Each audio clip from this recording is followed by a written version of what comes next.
Assalamualaikum Smart Generation. Kembali lagi bersama saya Rishad di channel kesayangan kita, Fabulous Generation.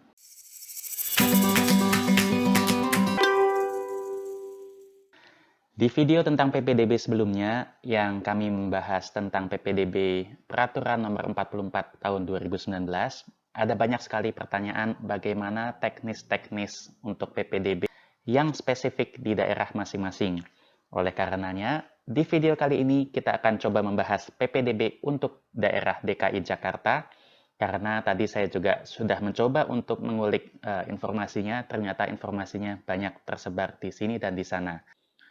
Jadi yuk, sudah kita kumpulkan semuanya, kita bahas bersama untuk dapat dijadikan referensi bersama untuk adik-adik sekalian. Let's go, kita mulai. Yang pertama, informasi tentang PPDB DKI Jakarta ada di beberapa tempat, tapi yang paling mudah untuk diakses ternyata adanya di sosial media. Yuk, kita check it out. Yang pertama adalah akun di Twitter dengan akun @ppdbdki1. Jadi adik-adik silakan ke Twitter dan segera follow akunnya karena tadi saya lihat di sini mereka sangat aktif untuk menjawab pertanyaan-pertanyaan dari adik-adik sekalian. Dan di sini sudah banyak informasi, terutama mungkin kita zoom in ke jadwal pendaftarannya. Di sini ada spesifik adalah untuk jenjang SD, ini adalah SMP, dan ini adalah SMA. Tapi semuanya dimulai sejak tanggal 11 Juni sampai dengan 10 Juli 2020. Dan tahapannya adalah sebelum pendaftaran PPDB akan ada yang namanya pra-pendaftaran. Pra-pendaftaran ini dimulai tanggal 11 Juni 2020, baik untuk SD, SMP, maupun SMA. Nah, ini adalah kedua tahapannya. Pertama pra-pendaftaran dulu, baru pendaftaran. Dan di semua sini informasinya sudah sangat jelas. Mari kita coba lihat. Untuk pra-pendaftaran dibuka sejak 11 Juni hingga 3 Juli 2020, tapi jangan nunggu 3 Juli 2020 karena nanti akan kita lihat jadwal pendaftarannya. Di sini maka adik-adik sangat disarankan untuk segera melakukan pra-pendaftaran di tanggal 11 Juli 2020, terutama mengingat akan banyak sekali orang tua dan anak-anak yang akan mencoba untuk melakukan pra-pendaftaran juga. Lalu di sini apa aja sih berkas-berkas yang harus disiapkan? Nanti kita juga akan mengulik peraturan resminya, yaitu yang nomor 501 tahun 2020, tapi sekilas adalah dokumen-dokumen berikut ini. Itu adalah untuk pra-pendaftaran. Jadi semua FAQ-nya ada di sana. Lalu setelah itu kita coba masuk ke jadwal pendaftaran. Karena ada banyak, mungkin kita coba buka yang SMA saja. Nanti untuk SMP dan SD, silahkan adik bisa buka di sana ya. Jadi ingat tadi pra-pendaftaran adalah 11 Juni 2020. Dan di sini ada jalur-jalurnya sudah disampaikan semua. Nanti akan kita ulik lagi di peraturan 501 2020. Tapi secara sekilas inklusi adalah untuk yang berkebutuhan khusus, afirmasi, ada zonasi juga, ada prestasi, dan ada pindah tugas orang tua dan anak guru. Di sini juga ada kuotanya masing-masing, nanti juga ada di dokumen resminya. Kita masuk ke jadwal PPDB jenjang SMA. Nah, tadi ingat adik-adik, 11 Juni adalah pra-pendaftaran. Dan kalau kita lihat di sini, untuk jalur-jalur pendaftaran itu mayoritas ada yang dimulai tanggal 15 Juni, lalu ada yang 19 Juni untuk afirmasi, untuk zonasi akan dimulai tanggal 25 sampai dengan 27 Juni. Untuk jalur prestasi adalah 1 sampai dengan 3 Juli 2020.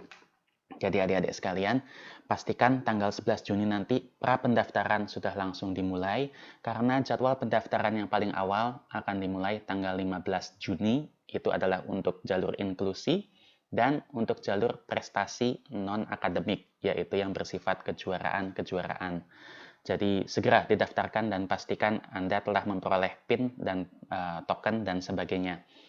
Lalu proses seleksi juga akan ada di sini, pengumuman dan lapor diri. Jadi adik-adik sekalian, akun Twitter dari PPDB DKI 1 ini sangat penting untuk adik-adik ikuti untuk melihat jadwal-jadwalnya. Jadi ini adalah akun PPDB DKI 1 yang ada di Twitter. Nah, gimana kalau adik-adik lebih main ke Instagram? Instagram juga ada. Ini adalah akunnya, yaitu official PPDB DKI. Di sini serupa dengan yang ada di Twitter, semua informasinya ada plek-plek di sini. Jadi adik bisa melihat jadwal yang tadi sudah kita buka. FAQ juga bisa dibuka di sini, dan di sini ada video singkat tentang definisi jalur-jalur yang tadi ada, inklusi, afirmasi, perpindahan orang tua, prestasi akademik, non-akademik, dan juga zonasi ada di sana semua. Dan ya, itu adalah dua sosial media yang wajib diikuti. Facebook juga ada, tapi saya tidak terlalu melihat Facebooknya. Tapi di sini ada nih, Facebooknya adalah PPDB DKI. PPDB DKI, yep, PPDB DKI. Jadi silahkan, tapi Twitter itu yang lebih saya rekomen karena di sana tadi saya lihat komen-komennya sangat aktif sekali dari akun adminnya PPDB DKI 1. Sekian dari sosmednya, yuk sekarang kita mulai bahas dari lebih mendetail tentang bagaimana ketentuan-ketentuan PPDB di DKI Jakarta. Untuk itu, kita akan mencoba membuka Peraturan Nomor 501 Tahun 2020. Oke, yuk sekarang kita bahas. Ini adalah Keputusan Kepala Dinas Pendidikan Provinsi Daerah Ibu Kota Jakarta, khususnya adalah Nomor 501 Tahun 2020. Isinya adalah tentang bagaimana ketentuan tentang PPDB, kriteria, dan bagaimana proses seleksinya. Yuk kita lihat. Awal-awal masih bisa kita skip karena hanya memutuskan. Ini adalah informasi menarik pertama, rasio kelas. Jadi dapat dilihat untuk SD, SMP, dan juga SMA, SMK, serta yang lain-lainnya. Tapi ini adalah yang menarik untuk kita lihat. Lalu di bawah ada pendidikan inklusi diberikan kuota paling banyak 2 peserta setiap rombel, yaitu rombongan belajar. Jadi ini adalah yang pertama. Lalu ini adalah mekanisme pelaksanaan PPDB. Tadi seperti kita sudah lihat bersama di jadwal yang ada di sosmed, baik di Twitter maupun Instagram, dimulai dengan pra-pendaftaran, yaitu yang akan dibuka pada tanggal 11 Juni. Jadi pastikan adik-adik segera melakukan pendaftaran sedini mungkin. Dilakukan di situs ppdb.jakarta.go.id dengan ketentuan sebagai berikut. Jadi calon peserta pendidik baru semua harus melakukan pra-pendaftaran.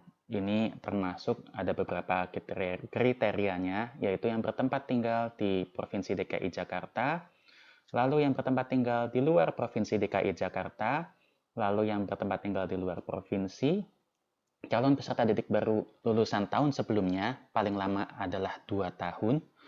Lalu adalah calon peserta didik baru yang berasal dari Satuan Pendidikan Kerjasama. Dan satu lagi adalah dari sekolah asing. Pra-pendaftaran dilakukan oleh calon peserta didik atau orang tua atau wali di website yang tadi sudah disebutkan di atas. Jadi pra-pendaftaran harus dilakukan untuk semua yang mau mendaftar ke DKI Jakarta. Dan tadi kita perlu ingat juga di Permendikbud nomor 44 tahun 2019, ketentuan untuk zonasi kakak harus minimal berusia 1 tahun. Artinya di sini paling tidak kakak harus berusia sejak Juni 2019 agar dapat dipakai. Tapi nanti kita lihat lagi di dalamnya. Ini adalah pelaksanaan pra-pendaftaran. Jadi dokumen apa saja sih yang harus dimasukkan dan disiapkan untuk pra-pendaftaran? Ini penting untuk adik-adik siapkan sedini mungkin.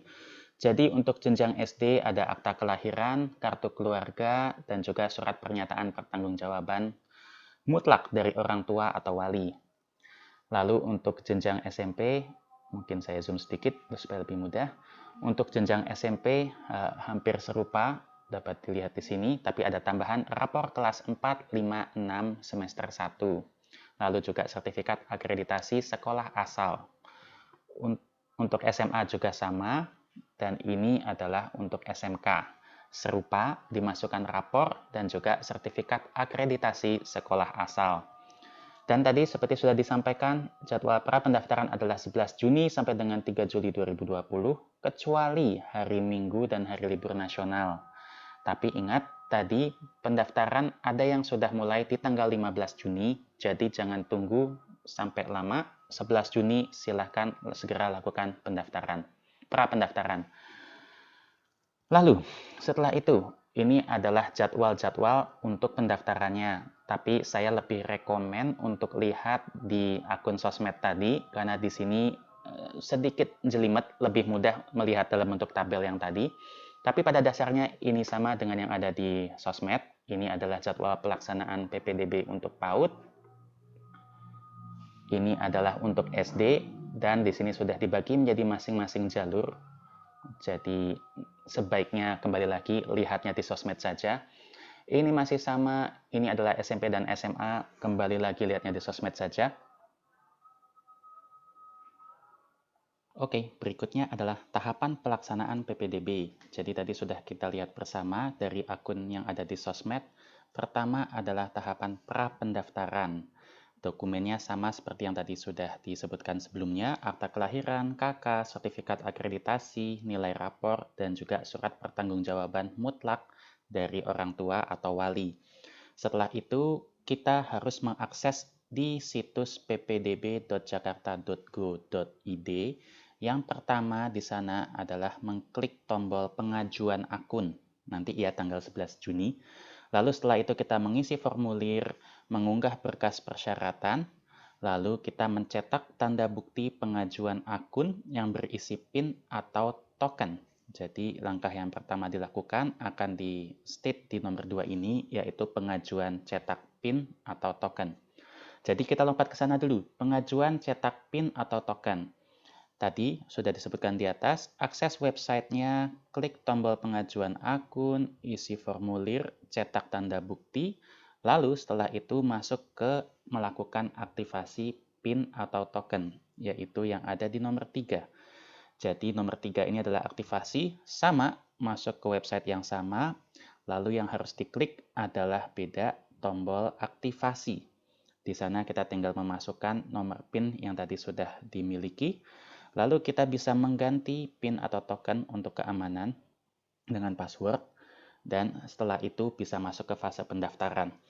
Jadi langkahnya simple, pra pendaftaran, masuk ke website, klik tombol pengajuan akun, isi berkas-berkasnya, upload berkas-berkas lainnya, lalu setelah itu cetak PIN, aktivasi PIN, dan good, ready to go untuk pendaftaran. Lanjut, pendaftaran daring. Bagaimana cara melakukan pendaftaran? Pendaftarannya juga ada di ppdb.jakarta.id, bisa dilakukan oleh adik-adik sendiri, orang tua, atau wali. Lalu setelah itu melakukan login, memilih sekolah tujuan, nanti akan ada panduannya, mencetak tanda bukti pendaftaran, dan bagi peserta didik yang dinyatakan lulus wajib melaporkan ke fase lapor diri. Dan lanjut ke nomor 5, ini adalah fase ketika adik-adik diterima di sekolah yang didaftarkan. Sama, semuanya di website yang sama, ppdb.jakarta.go.id, login, lalu pilih tombol lapor diri. Tapi ini nanti ketika semuanya sudah selesai. Nah, itu adalah prosesnya, pra pendaftaran dan pendaftaran semua di satu website yang sama, ppdb.jakarta.go.id. Yuk, sekarang kita lihat proses seleksinya, ini yang cukup penting. Proses seleksinya, tadi kita sudah pelajari sama-sama, jalurnya ada banyak. Pertama, jalur zonasi dulu. Dalam hal jumlah calon peserta didik yang mendaftar dalam zonasi melebihi daya tampung.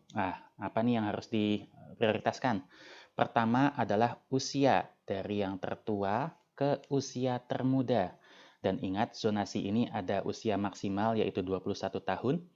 Yang kedua adalah berdasarkan urutan pilihan sekolah. Yang ketiga adalah waktu mendaftar. Bisa dilihat waktu mendaftar ini merupakan variabel. Jadi adik sebisa mungkin, sedini mungkin, pilihlah sekolahnya yang dituju. Tinggal nanti ketika sudah dibuka tahapannya, adik bisa langsung masukkan lebih cepat. Itu adalah jalur zonasi. Jadi usia tertua ke termuda. Lalu kedua adalah urutan pilihan sekolah, dan ketiga adalah waktu pendaftaran. Jalur kedua adalah jalur afirmasi. Nah, kalau milih jalur afirmasi gimana? Sama dengan jalur zonasi. Usia, urutan pilihan, dan waktu mendaftar. Prestasi akademik yang ketiga. Urutannya bagaimana? Pertama, ini adalah yang paling penting, perkalian nilai rata-rata rapor dengan nilai akreditasi. Yang kedua adalah urutan pilihan sekolah. Dan yang ketiga, usia tertua ke termuda lagi-lagi waktu mendaftar juga ada di sini. Jadi waktu mendaftar ini penting guys. Keterangan.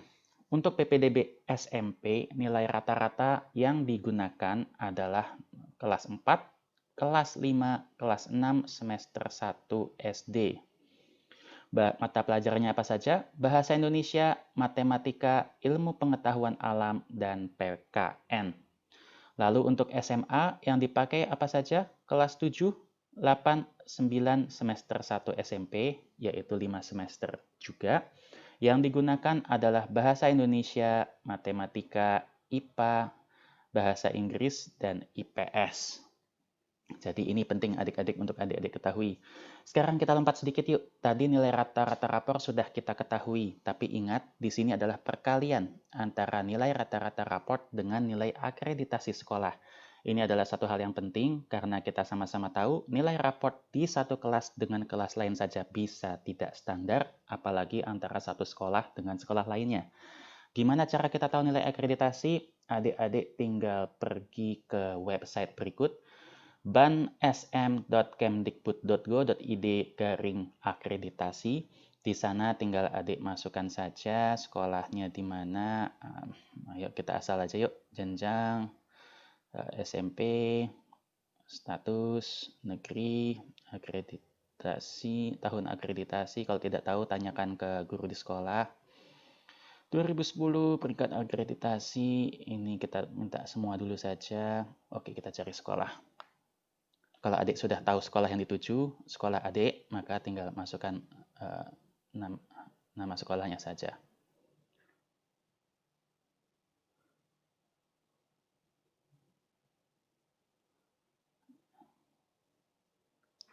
Nah, jadi di sini kita tinggal masukkan provinsinya di mana. Mari kita pilih aja DI Yogyakarta dan sisanya kita anggap tidak ada. Tapi kalau adik sudah ada yang tahu, silahkan dimasukkan. Lalu kita tinggal klik cari sekolah dan nanti akan ketemu data-data sekolah seperti ini. Dari sini kita tinggal mengklik mau yang mana. Yang diklik adalah di bagian NPSN-nya. Misalkan adik ingin lihat sekolah MAS Ummatan Wasaton yang ada di Yogyakarta, ini peringkat A. Klik di sana, nanti akan keluar data berikut, riwayat akreditasi, dan yang dipakai adalah nilai akhir. Jadi ini adalah nilai akreditasi yang dimaksud di dalam dokumen tadi. Simple, buka ban.sm.kemdikbud.go.id, lalu isi semua data-data yang ada di atas. Kalau sudah punya nama sekolah adik, silahkan dimasukkan. Kalau tidak, bisa dicari dari provinsi, kabupaten, kota, dan lain-lain. Lalu akan keluar nilai akhir di sini. Ini yang akan dipakai. Jadi itu adalah cara menghitung untuk jalur prestasi akademik dan luar DKI Jakarta. Yuk kita lanjut. Agak zoom in sedikit. Sorry tadi lupa zoom. Yang ini adalah berikutnya jalur prestasi non-akademik. Non-akademik ini adalah yang sertifikat kejuaraan dan lain-lainnya. Maka cara mendaftarnya sudah sepantasnya. Pertama adalah jenjang kejuaraan tertinggi, peringkat kejuaraan, kategori kejuaraan diutamakan perorangan. Lalu tadi masih ada perkalian nilai rata raport dengan nilai akreditasi. Lalu usia kembali lagi dari yang lebih tua ke lebih muda. Keterangannya ini sama dengan yang tadi, mata pelajaran dan jumlah semesternya adalah 5 semester. Selanjutnya adalah jalur pindah tugas orang tua dan anak guru. Jika sama kuotanya terbatas tapi pendaftarnya banyak, maka yang akan diutamakan adalah perkalian nilai rapot tadi, urutan pilihan sekolah, usia tertua ke muda, dan waktu pendaftaran. Keterangannya juga sama. Jadi adik-adik sekalian, waktu mendaftar sangat penting. Jangan ditunda-tunda. Terutama jangan lupa diingat juga, karena ini sifatnya online, kita juga harus waspada kalau ada terjadi gangguan di jaringan. Yuk kita lanjut. Jadi tadi sudah dibahas keseluruhan tentang proses tata cara seleksi. Ini adalah untuk lebih mendetail lagi per masing-masing jalur. Karena ada banyak, kita akan fokus untuk di jalur prestasi akademik, non-akademik, dan juga di zonasi saja. Tapi kalau adik-adik ingin melihat jalur-jalur yang lain, link untuk mendownload file ini ada di kolom deskripsi di bawah. Jadi yang pertama adalah inklusi. Nanti adik-adik yang ingin mendaftar di inklusi bisa lihat. Yang kedua adalah afirmasi. Oh, mungkin tadi kita bisa melihat ya. Inklusi ini adalah untuk anak berkebutuhan khusus. Lalu yang kedua adalah warga Provinsi DKI Jakarta. Harus warga Provinsi DKI Jakarta dibuktikan dengan kartu keluarga. Nah, ini tadi sudah kita bahas sebelumnya, bahwa kartu keluarga harus yang didaftarkan paling lambat 1 Juni 2019. Ini adalah sesuai ketentuan Permendikbud nomor 44 tahun 2019 yang sudah kita bahas di video sebelumnya. Jadi ini adalah untuk anak yang berkebutuhan khusus. Lalu yang kedua adalah jalur afirmasi. Jalur afirmasi bisa dipakai oleh siapa? Anak asuh panti, pemegang kartu KJP dan KJP Plus, anak dari pemegang kartu pekerja Jakarta, Jaklingko, pembinaan olahraga prestasi, anak yang terdaftar dalam data terpadu kesejahteraan sosial, dan satu lagi. Oke, kita lanjut lagi. Setelah ini, adik-adik bisa membaca sendiri untuk ketentuan PPDB jalur afirmasi. Lalu selanjutnya adalah jalur prestasi. Jalur prestasi ini ada yang non-akademik dan ada yang akademik. Yang non-akademik dulu. Ini adalah, kita perbesar dulu zoom. Untuk warga Provinsi DKI Jakarta dibuktikan dengan KK tadi 1 Juni 2019. Bisa juga untuk yang di luar Provinsi DKI Jakarta, dan ini adalah yang harus berprestasi. Nah, persyaratannya adalah memenuhi usia untuk SMP paling maksimal adalah 15 tahun, SMA dan SMAK maksimal adalah 21 tahun. Dibuktikan dengan akta kelahiran, ada KK-nya 1 Juni 2019 maksimal, memiliki ijazah SD untuk yang SMP dan SMP untuk yang ke SMA. Kriterianya seperti apa? Prestasinya yaitu adalah calon peserta didik baru yang berasal dari sekolah di Provinsi DKI Jakarta yang mendapatkan prestasi kejuaraan untuk jenjang SMP, juara 1, 2, 3 tingkat internasional, nasional, tingkat Provinsi DKI Jakarta, tingkat kota atau kabupaten Provinsi DKI Jakarta. Untuk jenjang SMA atau SMK serupa. Lalu, calon peserta didik baru yang berasal dari sekolah di luar Provinsi DKI Jakarta, maka prestasinya yang dinilai adalah tingkat internasional atau tingkat nasional. Lalu, calon peserta didik baru yang mendapatkan prestasi kejuaraan perlombaan yang diselenggarakan di bidang olahraga, seni, budaya, keagamaan, sains dan teknologi, pramuka, PMR, Paskibra. Jadi ini adalah kategori dari lomba-lombanya.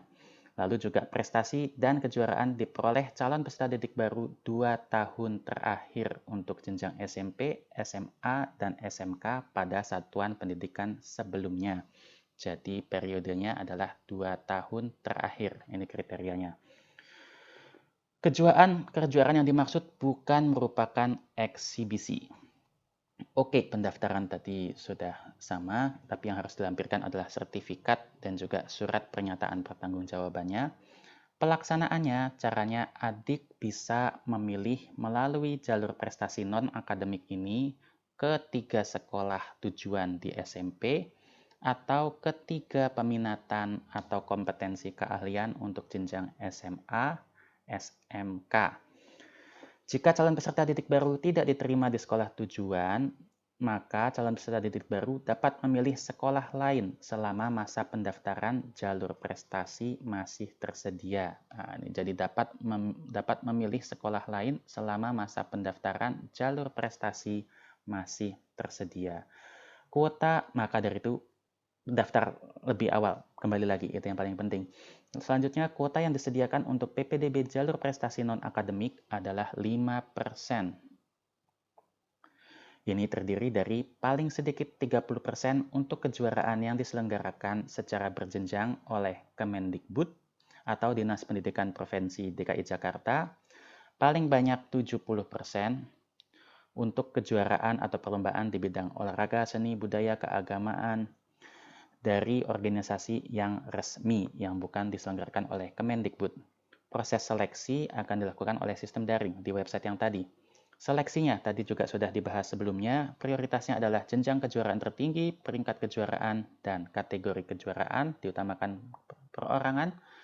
Lalu tadi juga sudah di-mention sebelumnya, ada rata nilai raport, itu ada juga, dan usia dari yang tua ke muda. Pengumuman dan lapor diri, nanti setelah pengumuman, maka bisa dicek di sini, lalu harus melakukan lapor diri. Oke, jadi sudah dibahas di sini. Sekarang kita masuk ke dalam jalur prestasi akademik, yaitu yang menggunakan nilai rapot dan juga nilai akreditasi. Ketentuan ini adalah untuk calon peserta yang dari DKI Jakarta dan dari luar Provinsi DKI Jakarta. Dilaksanakan untuk SMP, SMA, dan SMK. Persyaratannya yaitu sama, umur tadi sesuai, SMP maksimal 15, SMA maksimal 21 tahun, dibuktikan dengan akta lahir, ada kakak juga maksimal 1 Juni 2019. Kita zoom in sedikit. Lalu memiliki nilai rapot 5 semester terakhir, seperti yang dibahas di inti dari peraturan ini. Pendaftaran sama, masuk ke website yang dimaksud, lalu masukkan nick dan juga kakak dan lain-lain. Setelah itu mendaftar melalui website tersebut. Nah, pelaksanaannya bagaimana? Seperti yang jalur sebelumnya, adik dapat memilih paling banyak 3 sekolah untuk SMP dan 3 peminatan atau kompetensi keahlian untuk SMA atau SMK. Definisi untuk SMA, SMK 3 peminatan ini bagaimana disebutkan di berikutnya, yaitu bisa paling banyak 3 peminatan pada satu sekolah atau 3 peminatan pada sekolah yang berbeda. Jadi bisa pilihannya seperti itu. Sama seperti sebelumnya, jika tidak diterima di sekolah tujuan, maka dapat mendaftar di sekolah lain selama jadwal pendaftaran masih berlangsung. Nah, kuotanya seperti apa? Kuota yang disediakan ini kembali lagi lebih mudah melihat di tabel yang ada di sosmed, tapi anyway, bagi calon peserta didik baru yang ber-KK DKI Jakarta, kuotanya adalah 20% dari daya tampung. Bagi calon peserta didik baru yang KK-nya di luar DKI Jakarta adalah 5%.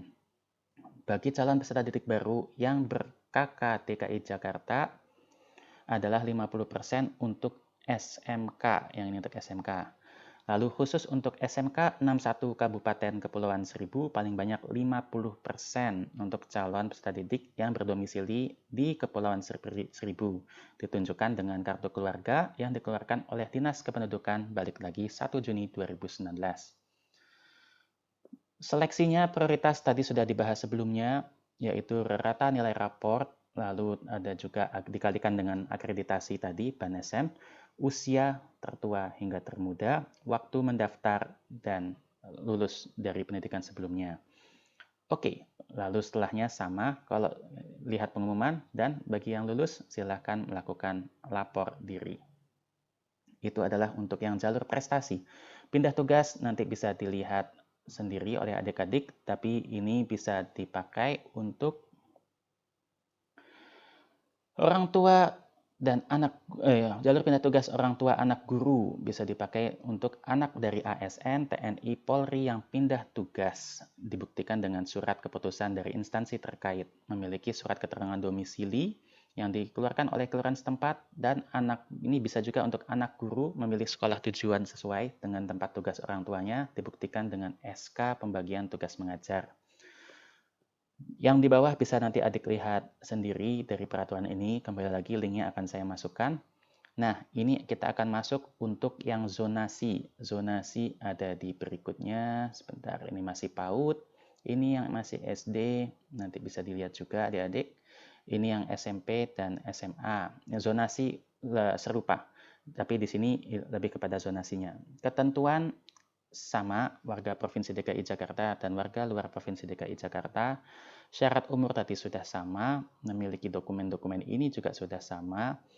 Tadi pendaftaran juga sudah kita bahas semua, ada 6 tahapan. Nah, di sini yang lain sudah dibahas semua, inklusi, afirmasi, yang belum dibahas adalah zonasi. Bagaimana peraturan zonasi di DKI Jakarta? Pertama, ini diperuntukkan bagi calon peserta didik baru yang berdomisili di Provinsi DKI Jakarta. Kembali lagi, KK 1 Juni 2019 paling akhir. Kuota yang disediakan paling sedikit 40%. Nah, pilihan sekolah pada saat pengajuan pendaftaran secara daring, bagaimana? Seperti sebelumnya, untuk SMP 3 sekolah, untuk SMA paling banyak 3 peminatan. Definisi 3 peminatan masih sama, bisa di satu sekolah atau di 3 sekolah yang berbeda.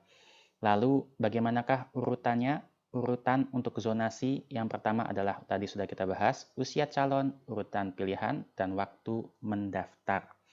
Calon peserta didik baru yang diterima sementara di sekolah pilihan selama proses seleksi tidak dapat mengganti pilihan sekolah. Jadi kalau sudah diterima tidak dapat memilih sekolah lain. Maka sebelum pra-pendaftaran, pilih dan pastikan dulu mau sekolah mana yang mau didaftarkan. Yang diterima wajib melakukan lapor diri, dan calon peserta didik baru yang diterima tetapi tidak lapor diri ini akan bisa masuk ke tahap akhir selama masih tersedia bangku kosong. Jadi seperti itu, dan apabila tidak terpenuhi kuotanya maka akan masuk ke tahap akhir. Lalu ada jalur prestasi, jalur pindah tugas orang tua dan anak guru, dan setelah 5 tahap di atas ternyata masih ada sisa, di Jakarta dilakukan yang namanya PPDB tahap akhir.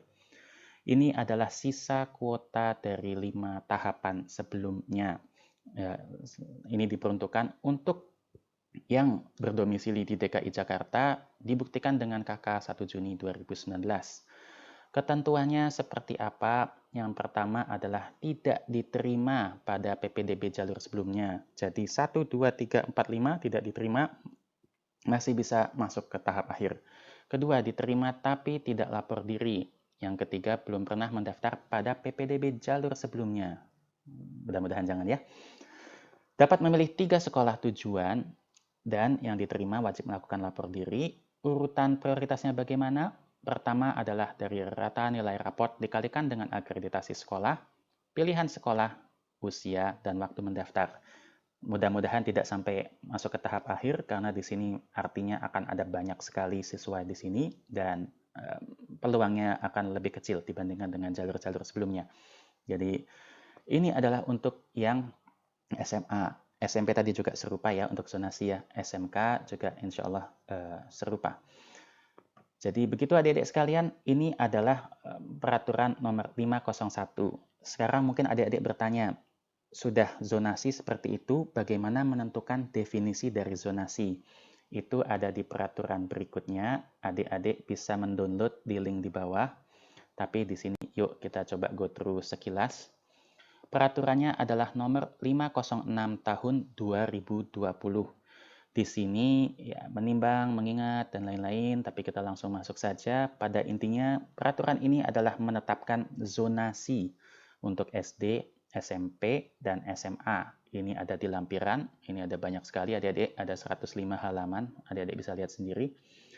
Jadi adik-adik tinggal buka dokumen ini nomor 506 tahun 2020 dan adik tinggal melihat adik tinggalnya di kelurahan mana, di kecamatan mana, maka akan keluar sekolah yang ada di zona tersebut. Jadi silakan adik-adik sekalian. Ini adalah keseluruhan dokumen untuk zonasi. Jadi begitu adik-adik sekalian, sudah kita bahas tentang PPDB DKI Jakarta. Tadi kita bahas bersama jadwalnya. Sosmednya apa? Kalau mau bertanya bisa bertanya ke sosmed sana. Karena ini contohnya misalnya untuk di Twitter ini mereka aktif sekali, dan kalau kita lihat contohnya misalnya di FAQ, Frequently Asked Question, di sini kita lihat ada banyak sekali yang bertanya dan PPDB DKI 1 akun adminnya selalu menjawab. Jadi adik-adik bisa mendapatkan informasi yang akurat di sana. Kalau misalnya tidak, kami juga bisa membantu untuk mencarikan informasi untuk adik-adik sekalian. Lalu jangan lupa untuk di-download peraturan 501 dan 506. Tadi sudah kita bahas untuk jalur zonasi, prestasi akademik, dan prestasi non-akademik. Kalau adik-adik ingin melihat untuk jalur-jalur yang lain lebih detail, silahkan masuk ke sana. Tanggal yang paling penting adalah 11 Juni 2020 untuk pra-pendaftaran. Dan kembali lagi, untuk jadwal lengkap bisa dilihat di akun sosmed. Kembali lagi, saya lebih prefer yang di Twitter karena di sini lengkap sekali informasinya. Misalnya kita lihat untuk jenjang SMA, tinggal klik di sini, kanan, dan di sini adik-adik bisa melihat semua jalur-jalurnya ada di sini. Jadi tadi kalau kita ingat bersama, untuk jalurnya ada 6 tahapan. Pertama adalah untuk jalur inklusi, prestasi non-akademik, afirmasi, perpindahan orang tua, zonasi, dan prestasi akademik. Setelah ini semua masih ada sisa kuota, maka akan dilakukan di tahap akhir. Ini adalah tanggal-tanggalnya guys, jadi dicatat. Silahkan adik-adik pahami lagi di peraturan 501 dan juga 506 untuk mengetahui zona-zona yang bisa adik daftarkan. Dan mudah-mudahan adik diberikan kemudahan untuk masuk sekolah yang dituju. Apabila adik-adik perlu informasi tambahan, jangan sungkan-sungkan untuk kontak kami di kolom komentar di bawah. Atau kalau ingin bertemu langsung dan berkonsultasi, saya yakin teman-teman yang ada di Primagama siap membantu adik-adik sekalian. Dari kami sekian saja adik-adik sekalian, mudah-mudahan informasinya bermanfaat. Jangan lupa share, like, dan subscribe video ini. Dan mudah-mudahan adik-adik sekalian diberikan kemudahan untuk masuk sekolah yang dituju di DKI Jakarta. Wabillahi taufiq wal hidayah. Wassalamualaikum warahmatullahi wabarakatuh. Terima kasih.